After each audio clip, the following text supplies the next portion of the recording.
ایک عورت تھی طواف کر رہی تھی اور طواف کے دوران کہتی تھی اللہ میں اس حال میں بھی آپ سے راضی، اے اللہ میں اس حال میں بھی آپ سے راضی۔ تو ایک آدمی نے یہ سنا تو بڑا حیران ہوا، اس نے اس سے پوچھا کہ تو کیوں کہتی ہے کہ میں اس حال میں بھی آپ سے راضی، میں اس حال میں بھی آپ سے راضی؟ اس نے کہا کہ میں طواف ختم کر لوں گی نا تو میں تمہیں اپنا واقعہ سناؤں گی۔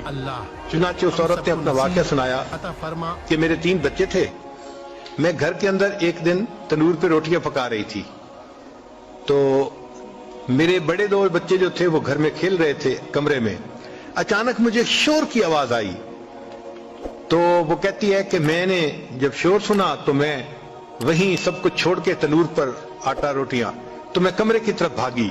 جب کمرے گئی تو میں نے ایک عجیب تماشا دیکھا کہ اس سے 1-2 دن پہلے میرے خاوند نے گھر میں بکری کو ذبح کیا تھا اور جس چھری سے بکری کو ذبح کیا تھا وہ اس نے کمرے میں رکھی تھی۔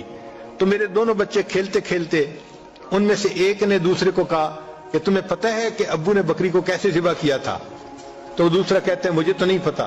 وہ کہتے ہیں اچھا آؤ میں تمہیں بتاتا ہوں کہ کیسے ابو نے ذبح کیا تھا۔ تو میرا درمیان والا بیٹا جو تھا وہ زمین پر لیٹ گیا اور بڑے لڑکے نے اس چھری کو اٹھا لیا۔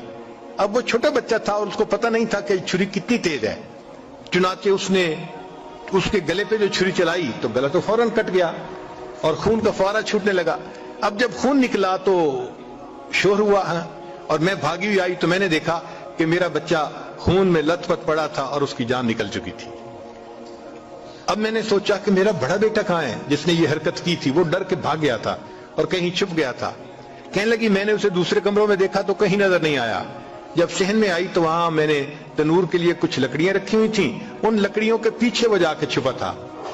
کہنے لگی میں نے پیچھے سے اس کو جا کے جب دیکھا تو اس نے مجھے کوئی جواب نہیں دیا۔ جب میں قریب گئی تو مجھے پتہ چلا کہ اس جگہ کے اوپر ایک سانپ بیٹھا ہوا تھا۔ یہ بچہ چھپنے کے لیے جب لکڑیوں کے پیچھے گیا سانپ نے اس کو ڈسا اور یہ بھی وہاں مرا پڑا تھا۔ کہتے میں اس کی لاش اٹھا کے لائی، ایک بچے کو ایک چارپائی پہ لٹایا اور دوسرے بچے کو دوسرے چارپائی پہ لٹایا۔ پھر اس کے بعد میں نے فیل کیا کہ میرا تیسرا چھوٹا بیٹا جو کرالنگ کرتا تھا، رینگتا تھا، وہ کہاں ہے؟ وہ مجھے نظر نہیں آ رہا تھا۔ کہنے لگی میں اٹھ کے جب جو ہے تنور کی طرف آئی تو میں نے دیکھا کہ اس نے کرال کیا اور وہ تنور کے اندر گر چکا تھا۔ تو میں نے اپنے زندہ بیٹے کو آگ کے اندر پورا جلتا ہوا دیکھا اور وہ بھی فوت ہو گیا تھا۔ تو میں نے تینوں بیٹوں کی لاشوں کو چارپائی پہ رکھا، پھر ان کو نہلایا، ان کو کفن دیے۔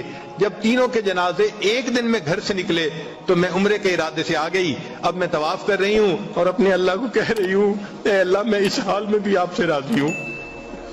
آپ ذرا غور کیجئے نا اس ماں کے دل پہ کیا بیتی ہوگی کہ ایک دن میں جس کے 3 بیٹوں کا جنازہ گھر سے نکلے اور پھر وہ طواف کرتے ہوئے کہہ رہی ہے اے اللہ میں اس حال میں بھی آپ سے راضی ہوں۔ تو ہم نے کہاں غم دیکھے ہیں، کہاں تکلیفیں دیکھی ہیں؟ ہم نے نہیں دیکھی۔ ہمیں تو اللہ نے بہت سہولت کی زندگی دی ہے۔